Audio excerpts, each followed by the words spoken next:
எல்லாம் வல்ல இறைவனை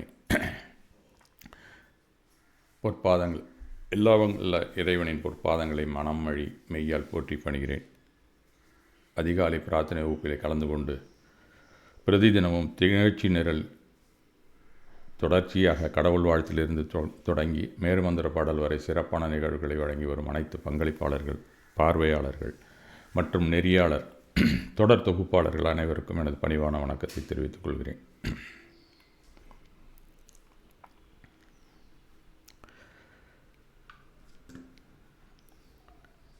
மனிதர்கள் எல்லாருக்குமே வாய்ப்பு அப்படிங்கிற ஒரு திறவுகோல் கிடைக்கும். அதை யார் சரியாக பயன்படுத்துகிறார்கள் அப்படிங்கிறத பொறுத்து தான் அவங்க வாழ்க்கை அமையும் அப்படிங்கிற ஒரு கருத்தின் அடிப்படையில் இன்றைக்கு நாம் பார்க்குறோம். ஒரு வயதான மனிதர் ஒருத்தர் வருகிறார்.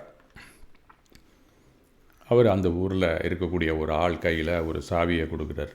நான் 2 காடுகளையெல்லாம் தாண்டி வர்றேன், அதாவது ஒரு டீப் ஃபாரஸ்ட் அப்படின்னு சொல்லுவாங்கள்ல, அங்கேருந்து நான் வர்றேன்ப்பா, இதை உன் கையில் ஒப்படைக்க சொல்லி உன்னுடைய முன்னோர்கள் சொல்லியிருந்தாங்க, இதை பத்திரமா நான் வச்சுருந்து இப்போ உன்னிட்ட கொடுத்துட்டு போகிறேன் அப்படின்னு சொல்லி அந்த சாவியை அவன்கிட்ட கொடுக்குறார். அந்த சாவியை பேக் பண்ணப்பட்ட விதத்தை பார்க்கும்போது ஏதோ ஒரு பெரிய பொக்கிஷம் மாதிரியே அது இருந்தது. அதோட எப்படி அதை பண்டில் பண்ணி பேக்கேஜ் மாதிரி கொண்டாந்து கொடுத்துருக்காரு, அதை பார்த்தோன்னே எல்லாருக்குமே தோணும் அந்த மாதிரி அந்த பேக்கிங் இருக்குது. அவன் உடனே ஓப்பன் பண்ணி பார்க்குறான். யார் அவர், திடீர்னு ஒருத்தர் வந்தார், நம்மள்கிட்ட ஒரு ப்ரெசன்ட் பண்ணுறது மாதிரி ஒரு பேக்கை கொடுத்துட்டு போகிறாரு, கிஃப்ட் பேக்கை அப்படின்னு சொல்லி அதை திறந்து பார்க்குறான். உள்ளுக்குள்ளே ஒரு சாவி இருக்குது. அந்த சாவி எப்படி இருக்குன்னா நல்லா தங்கம் போல் ஜொலிக்கிறது. சரி, இது தங்கமாக தான் இருக்கும் அப்படின்னு சொல்லி முடிவுக்கு வர்றான். அப்போ உடனே அவர் என்ன சொல்கிறாரு, ஆமாப்பா இது தங்க சாவி தான், இதை உன் கையில் கொடுத்துட்டு உனக்கு தேவைப்படும் அப்படின்னு என்கிட்ட சொல்லிட்டு போனாங்க. அவங்க மூதாதையர், அவங்க தாத்தா யாரோ ஒருத்தர் அவரோட இருக்கிறவர், கடைசி காலத்தில் என் பையன்கிட்ட என்னோடய பேரண்ட்டை கொடுத்துருன்னு சொல்லிட்டு அவர் போயிட்டார். அதை இவர்கிட்ட கொண்டாந்து கொடுத்துருக்காரு. அவர் அவனுக்கு இந்த தங்க சாவி வந்த அடுத்த நிமிஷமே அப்படியே அதை எடுத்து பார்க்குறான். அவர் போயிட்டார். இது கனமாக இருக்குது, என்ன ஒரு 20-25 பவுன் இருக்குமா அப்படிங்கிறது மாதிரி இவன் நினைக்கிறான். ஏன்னா தங்க சாவின்னு வேறு சொல்லிட்டாரு. அதனால் அதை நினச்சி ஒரு எடை போட்டு பார்க்குறான். ஒரு கடையில் போய் அது 20 பவுன் இருக்கும்பா அப்படின்னு சொல்லி அவங்க சொல்கிறாங்க. உடனே இவன் துள்ளி குதிக்கிறான். மறு நிமிஷம் அதை உள்ளே வச்சுட்டு, இப்போ இதை நான் எப்படி பத்திரமா வச்சுக்கிறது, எப்படி பாதுகாக்கிறது அப்படின்னு அவனுக்குள்ளே ஒரு பதைபதிப்பு வந்து விட்டது. அதுலேருந்து தூங்கும்போது தலையணைக்கு அடியில் வச்சுக்கிறான். பாத்ரூம் போனால் கூட எடுத்துகிட்டு போகிறான், யாராவது தள்ளிட்டு போயிட போகிறான். 20 பவுனுங்கிறது இன்னே ரேஸ்ட்டுக்கு எங்கேயோ போகுது. அதனால் எங்கே போனாலும் கையில் வச்சுக்கிறதுனா கஷ்டமாக தான் இருக்குது அப்படின்னு ஒரு நேரத்தில் ஃபீல் பண்ணுறான். அதனால் தினசரியாக நமக்கு அப்பப்போ கிடைக்கக்கூடிய சந்தோஷங்கள், நம்ம வெளியில் போகிறோம், 4 பேரோட பேசுகிறோம், ஒரு சினிமாவுக்கு போகணும், ஏதோ ஒன்று செய்யணும்னா போக முடியல, பயமாகவே இருக்குது அப்படின்னு சொல்லிட்டு அதை என்ன பண்ணுறான், அதை நம்ம தாத்தா ஏதோ ஒரு தேவையை பூர்த்தி பண்ணுறதுக்கு நம்மளுடைய கொடுத்து அனுப்பியிருக்கிறாங்க, அதனால் நாம் விற்கிறதுக்கோ அடவு வைக்கிறதுக்கோ தானே அவங்க கொடுத்துருப்பாங்க, நாம் ஏன் இதை கையில் வச்சுக்கிட்டு சுற்றணும் அப்படின்னு நினைக்கிறான். அந்த தங்க சாவி 20 பவுன் அப்படிங்கிறதுனால அதை வித்துடலாம் அப்படின்னு அவனுக்கு தோணுகிறது. அது ஒரு பொற்கொல்லன் ஒரு கடையில் போய் கொடுக்குறான். அதை அவர் பார்க்குறாரு. பார்த்துட்டு அதை இழைச்சி பார்க்குறாரு. தங்கம் நல்லா தான் இருக்குது, இது எத்தனை ரூபாய் வரும், இப்போ எத்தனை லட்சம் வரும் அப்படின்னு சொல்வார். இந்த சாவியை ஒரு நல்ல விலைக்கு விற்று விடுகிறான் அந்த கொல்லன். அதை வாங்கிக்கிறான். இவனுக்கு அது நிறைய பணம் கிடச்சிது. இவன் சந்தோஷமாக எடுத்துகிட்டு வந்து அவனுடைய அன்றாட நடவடிக்கையில் சந்தோஷமாக இருக்கிறான். அப்புறம் அவன் சோம்பேறித்தனமாக இருக்கானா எப்படி இருக்கிறானோ, ஆனால் அதை வாங்கிக்கிட்டான அந்த கொல்லன். ஜென்ரலாக அந்த ஒரு கடையில் கொண்டு போய் கொடுத்தீங்கன்னா அவங்க என்ன பண்ணுவாங்க, உடனே உருக்கி அதை மாற்று நகையாக்கி விடுவாங்க. இல்லைனா வேறு நிறைய உருப்படியை சேர்த்து ஒரு 10-20 பவுன்னா அதை 5 பவுனா 4 செயின் கூட செய்வாங்க, வளையல் செய்வாங்க, ஏதோ ஒன்று செஞ்சு கடையில் வச்சு விற்றுருவாங்க. இதுதான் பழக்கம். ஆனால் அவர் அந்த சாவி, என்னோட சாவி ஏன் தங்கத்தில் இருக்குது அப்படின்னு அந்த கொல்லன் யோசிக்கிறான். இது ஏதோ வித்தியாசமாக இருக்குது, இதில் ஏதோ ஒரு குறியீடு கூட தெரிகிறதே அப்படின்னு சொல்லி அவன் பார்க்குறான். அப்போ அதை உட்காந்து ஆராய்ச்சி பண்ணுறான். அந்த குறியீடுகளுக்கெல்லாம் அந்த டிகோடிங், அது எப்படி நம்ம புரிந்து கொள்ளக்கூடிய அந்த சங்கேத ஒலிகளை புரிந்து கொள்ளக்கூடிய நூல்களை எல்லாம் தேடுறான். அதுலேருந்து அது ஏதோ ஒரு திசையை நோக்கி நம்ம அழைத்து போவதைப் போல் ஒரு வரைபடம் போல் அதில் தெரியப்படுத்தியிருக்கிறது. உடனே அந்த அந்த வரைபடத்தை அவன் வரைகிறான் அந்த பொற்கொள்ளன். அதை எடுத்துக்கொண்டு அந்த சாவியை எடுத்துக்கொண்டு பயணப்படுகிறான். இப்படியே அவன் போயிட்டுருக்க நேரத்தில்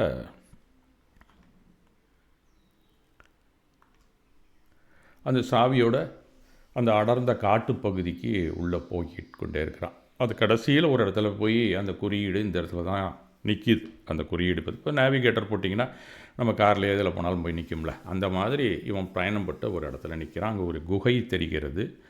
அந்த குகைக்குள்ளே எப்படி இருக்குன்னு தெரியலையே அப்படின்னு சொல்லி முதல்ல தயங்குகிறான். அதன் பிறகு தைரியமாக அந்த குகைக்குள் செல்லுகிறான். அந்த குகைக்குள்ளே போனோன்னா அந்த டீப் ஃபாரஸ்ட்டில் ஒரு தனிமையான இடம், உள்ளுக்குள்ளே கொஞ்சம் பயந்தான். இருந்தாலும் இந்த சாவி ஏதோ ஒரு விஷயம் சொல்லுது. எதுக்காக சாவியாக இருக்கணும், இதுக்கு எங்கேயோ ஒரு தரத்தில் பூட்டு இருக்கணும் அப்படின்னு அவன் யோசிச்சுட்டு தான் வந்திருக்கிறான்.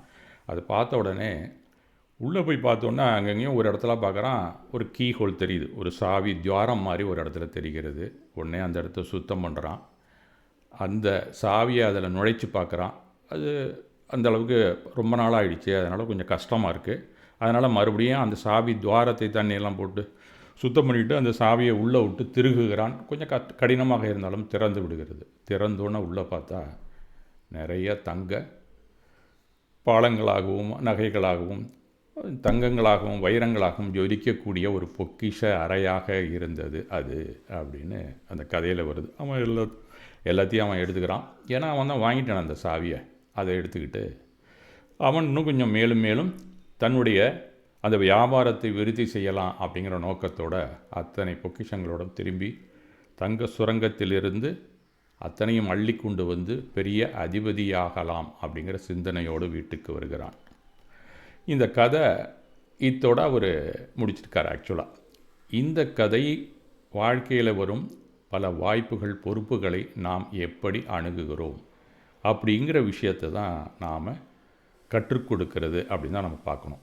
பல நேரங்களில் நமக்கு சொத்துக்கள் வழங்கப்படுகிறது. பல நேரத்தில் வேறு எதுவும் ஒரு இனாம் கூட நமக்கு கிடைக்கும். கவர்மெண்ட்டில் கூட நமக்கு சில இனாம்கள்லாம் நமக்கு கொடுப்பாங்க. அதெல்லாம் நாம் எப்படி பயன்படுத்துகிறோம்? அதை அப்படியே தின்னு தீக்கிறோமா, சோம்பேறித்தனமா, இல்லை அதை வச்சு நாம் வளர்ச்சி அடைகிறோமா அப்படிங்கிறதுக்காக சொல்லப்பட்ட ஒரு கதை தான் இது. அந்த கையில் கிடைச்ச தங்க சாவியை ஒரு சாதாரண சொத்தாக மட்டுமே பார்த்த அந்த மனிதன் அதனுடைய உடனடி மதிப்பிற்கு ஆசைப்பட்டு அதை விற்றுவிட்டான். அதனை மேலோட்டமாக பார்க்குறான். இன்டெப்த்தாக அதில் என்ன கூடுதல் லாபம் கிடைக்கணும்னு அவன் பார்க்கவே இல்லை. நம்மில் பலரும் ஒரு வாய்ப்பு கிடைக்கும்போது அதனால் கிடைக்கும் தற்காலிக லாபத்தையோ அல்லது பணத்தையோ மட்டுமே பார்க்கிறோம். அதன் பின்னால் இருக்கும் பெரிய இலக்கை தவற விட்டு விடுகிறோம் அப்படிங்கிற ஒரு உண்மையை அது கூறுகிறது. மேலும் அந்த மனிதன் என்ன செய்கிறான், தன்னுடைய பொறுப்பை தட்டி கழிக்கிறான். அந்த சாவியை பாதுகாப்பது ரொம்ப கஷ்டமாக இருக்குமே அப்படின்னு சொல்லி. ஆனால் அந்த சாவியை யாரோ ஒருத்தங்க இவ்வளோ நாள் பாதுகாப்பாக வைத்திருந்து இவனுக்கு அளித்திருக்கிறாங்க. இவனுடைய மூதாதையர் தான். அது கூட அவனுக்கு தெரியல. வாழ்க்கையில் பெரிய வெற்றிகளை அடைய வேண்டுமானால் அதனுடன் பெரிய பொறுப்புகளையும் நாம் கையாளும் தைரியம் வேண்டும் அப்படிங்கிற ஒரு விஷயமும் அவனுக்கு தெரியல. அது மட்டும் இல்லை, இந்த சாவியை வாங்கினானே அந்த கொல்லன், அது வெறும் சாவி தானான்னு உடனே அவனும் உருக்கி போடலை.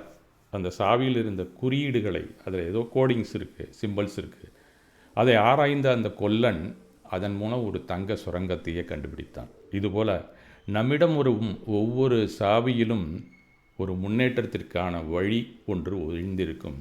அதை தேடி கண்டுபிடிப்பவர்களுக்கே பெரிய பலன்களில் கிடைக்கும் அப்படிங்கிற ஒரு உண்மையைத்தான் இந்த கதை நமக்கு எடுத்து கூறுகிறது. அப்போ சாவி கையில் இருந்தாலும் அது எந்த கதவுக்கானது என்பதை தேடி சென்றால்தான் முழு பலனும் நமக்கு கிடைக்கும் அப்படிங்கிற விஷயத்தை நாம் தெரிந்து கொள்ள வேண்டும். வாய்ப்புக்கான சாவி நம்ம கையில் இருக்கலாம், ஆனால் அதற்கான கதவை நாம் தான் தேடி திறக்க வேண்டும் அப்படிங்கிற செய்தி தான் இதற்கு நமக்கு அளிக்கப்பட்ட அந்த கதையிலிருந்து நமக்கு தெரிகிறது. சில விஷயங்களுக்கு, அற்ப விஷயங்களுக்காக ஆசைப்பட்டு பெரிய வாய்ப்பை தவற விடாதீர்கள் அப்படிங்கிற பேருண்மையைத்தான் நாம் இந்த கதையிலேருந்து நாம் தெரிந்து கொள்ள வேண்டும்.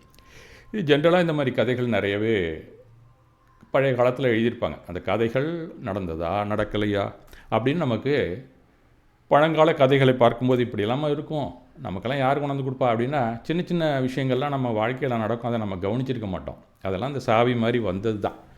அதை நம்ம பயன்படுத்தியிருக்க மாட்டோம். ஒரு நல்ல படிக்கக்கூடிய வாய்ப்பு இருக்கும், அது படிக்க மாட்டோம்.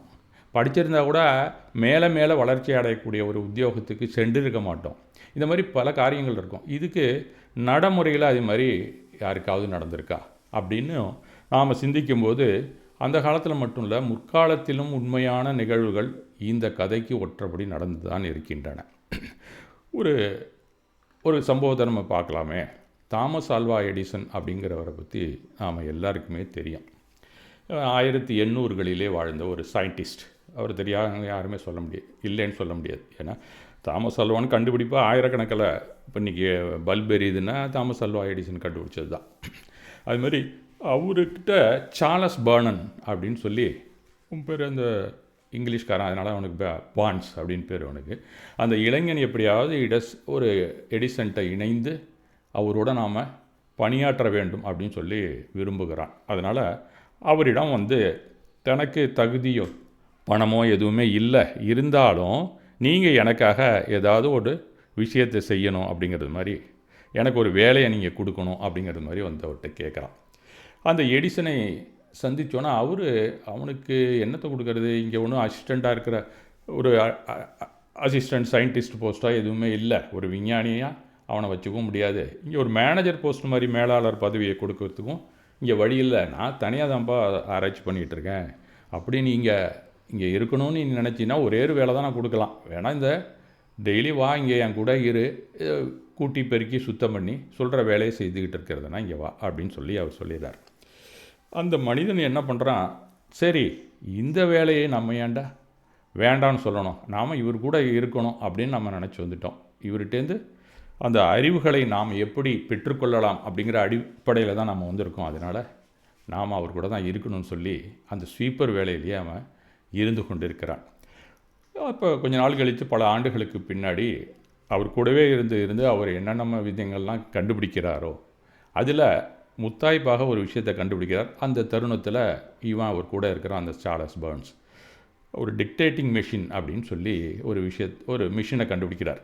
அந்த மிஷினை அவர் வியாபாரம் பண்ணலாம் அப்படின்னு சொல்லி போகும்போது, டிக்டேட்டிங் மிஷின்லாம் இப்போ கூட இருக்குது, பெரும்பாலான இருக்கிறவங்கள தனியாக அதனுடைய டெவலப்மெண்ட்டில் எக்கச்சக்கமாக வந்துடுச்சு. இன்றைக்கி பதிவு பண்ணக்கூடிய அத்தனை சாதனங்களும் அந்த டிக்டேட்டிங் மிஷின்லேருந்து வந்தது தான். அதனுடைய பரிணாம வளர்ச்சி தான் இன்றைக்கி நான் பேசுகிறது கூட ரெக்கார்டிங்காக பண்ணி நம்ம கொடுத்துட்ருக்கோம். இதனுடைய அடிப்படையே தாமஸ் ஆல்வா எடிசன் தான் நமக்கு கொடுத்துருக்கார். அது பேசும் வார்த்தைகளை பதிவு செய்ய பயன்படும் ஒரு சாதனம் அப்படிங்கிறத முதல்ல நமக்கு கொடுத்தவர் அவர் தான். அதுக்கப்புறம் தான் கேசட்டு, டிஸ்கு, அது இது போக்குவரத்து என்னென்னமோ வந்துருச்சுன்னு வச்சிங்களேன். அதில் ஒரு மெழுகு சிலிண்டர் இருக்கும், ஒரு டேப் இருக்கும், இதை பயன்படுத்தி அந்த காலத்தில் செய்கிறது மாதிரி அவர் பண்ணி கொடுத்துருக்காரு. ரொம்ப பெருசாக இருக்கும் அது. இப்போலாம் ரொம்ப சின்ன சைஸில் வந்துருச்சு. யூஎஸ்பியில் அப்படி சொருகிக்கிறோம், எடுத்துக்கிறோம், எல்லாம் பண்ணுறோம். இதுக்கு அடிப்படையாக இருந்தது அந்த டிக்டேட்டிங் மிஷின். அதை விற்பனைக்கு போகும்போது இது என்ன பண்ணுறது, என்ன எப்படி பண்ணுறதுன்னு ஒருத்தருக்கு புரியல, யாரும் அதை வாங்கிக்கலை. உடனே அப்போ அந்த சார்லஸ் பர்ன்ஸ் என்ன செய்கிறான், அதை விற்கிற பொறுப்பை நீங்கள் என்கிட்ட கொடுத்துருங்க, உங்களுக்கு பணம் என்ன வேணுமோ நான் எப்படியாவது விற்று உங்களுக்கு தர்றேன் அப்படின்னு சொல்லி அவர்கிட்ட ஒரு டீல் போட்டு ஒரு முக்கிய பார்ட்னராக இருக்கிறான். அந்த பார்ட்னர் ஆனதுக்கப்புறம் அவருக்கு என்ன ராயல்ட்டின்னு சொல்லுவாங்க. அந்த ஒரு மிஷின் ஒரு மிஷின் விற்றா இவ்வளோ ரூபா கொடுக்கணும். இப்போ நீங்கள் ஹார்லிக்ஸ் வாங்குறீங்க, பூஸ்ட் வாங்குறீங்கன்னா யாரோ ஒரு சயின்டிஸ்ட்டு தான் அதை தயாரித்திருப்பார். நம்ம அன்றாடம் பருக்கக்கூடிய அந்த பானங்களை எல்லாமே யாரோ ஒருத்தங்க தயாரிப்பாங்க. அந்த ஃபார்முலாவுக்காக அவருக்கு இந்த ஹெச்எம்எம் அப்படிங்கிற ஒரு நிறுவனம் அந்த ஹார்லிக்ஸ்காரனுங்க கொடுத்துக்கிட்டு இருப்பான் அவருக்கு. அந்த மாதிரி ராயல்ட்டி அவருக்கு கொடுத்துட்டு இவன் அதை சேல்ஸ் பண்ணிக்கிட்டே வரான். அந்த சார்லஸ் பர்ன்ஸ் இவன் கோடீஸ்வரனாக பிற்காலத்திலே மாறி விடுகிறான். அப்போ இந்த கதையில் என்ன சொல்லுது, அந்த கதையில் என்ன சொல்லப்பட்டிருக்கிறதுனா, அந்த சாவியாக கண்டுபிடிச்சவர் எடிசன், அந்த பொக்கிஷத்தை திறந்தவன் யாருன்னு கேட்டிங்கன்னா சார்லஸ் பர்ன்ஸ் தான். அந்த மாதிரியான வாய்ப்புகளை மிக சரியாக பயன்படுத்தி கொண்டவர்கள் தான் வாழ்க்கையிலே முன்னேறி வருகிறார்கள். இன்னும் நம்ம சரியாக சொல்லணும் நம்ம காலத்தில் அப்படின்னு சொன்னால், சில பேர் கார்னர் பிளாட் வாங்கி போடுவாங்க. அந்த பிளாட்டு வாங்கி பிற்காலத்தில் விற்றுக்கலான்னு இன்வெஸ்ட்மெண்ட்டில் சில பேர் வாங்கி போகிறது ஒரு பழக்கம். கையில் பணம் இருக்குது வாங்கி போடுவாங்க. அந்த கார்னர் பிளாட்டை வாங்கி போட்டுருவாங்க. கொஞ்ச நாள் கையில் வச்சுருப்பாங்க. பொண்ணுக்கு கல்யாணம், இல்லை பையனை நல்லா படிக்க வைக்கணும், அது மாதிரி ஒரு சந்தர்ப்பத்தில் அதை விற்றுருவாங்க. அதை வாங்குறான் பாருங்க ஒருத்தன், அவன் உடனே என்ன பண்ணுவான், அதை வாங்கி அதில் வீடு கட்டவும் அப்படின்னு துவங்குவான். அப்புறம் ஒரு யோசனை வரும், கீழே 2 கடையை கட்டுவான், மேலே ஒரு வீட்டை கட்டுவான். அதன் மேல் தங்கி கொண்டு ஒரு கடையில் இவன் வியாபாரம் பண்ணுவான், இன்னொரு கடையை வாடகைக்கு விடுவான். அந்த வர்ற வாடகை தொகையை வரி கட்டி மொத்த கட்டடத்தின் பராமரிப்பையும் அதை வச்சே ஈடு செய்வான். தன்னுடைய கடை வருமானத்தில் வீட்டு செலவையும் கட்டடத்திற்கான மாத தவணையும் கட்டி கொண்டு வந்து சில ஆண்டுகளிலேயே கடனை முடித்து பெரிய பணக்காரனாக எவன் விற்றானோ அவனுக்கு முன்னாடி அவன் நிற்பான் அப்படிங்கிறது தான் உண்மை. இதையும் நம்ம நடைமுறை வாழ்க்கைகளை பார்த்து கொண்டு தான் இருக்கிறோம். இப்படித்தான் சாவியை சரியானபடி பயன்படுத்தாமலே பலரும் விற்று விடுகிறார்கள். நமக்கு லாபம் கிடைக்க தான் செய்யுது, இந்த சாவியை விற்றா கூட நஷ்டமில்லை தான். ஆனால் முழுமையான லாபம் கிடைத்ததா அப்படின்னு பார்த்தா, யார் சரியாக அந்த சாவியை பயன்படுத்துகிறானோ அவன்தான் அந்த பொக்கிஷத்து கதவினை திறக்கிறான் அப்படிங்கிற உண்மையை நாம் தெரிந்து கொள்ள வேண்டும். இதுதான் இன்றைய இளைய சமுதாயத்திற்கான வழிகாட்டுதலாக எடுத்துக்கொண்டு அவர்கள் வாழ்வில் முன்னேறுவார்கள் என்று கூறிக்கொண்டு இன்றைய உரையை முடிக்கிறேன். மீண்டும் நாம் ஒரு நாள் சந்திக்கலாம்.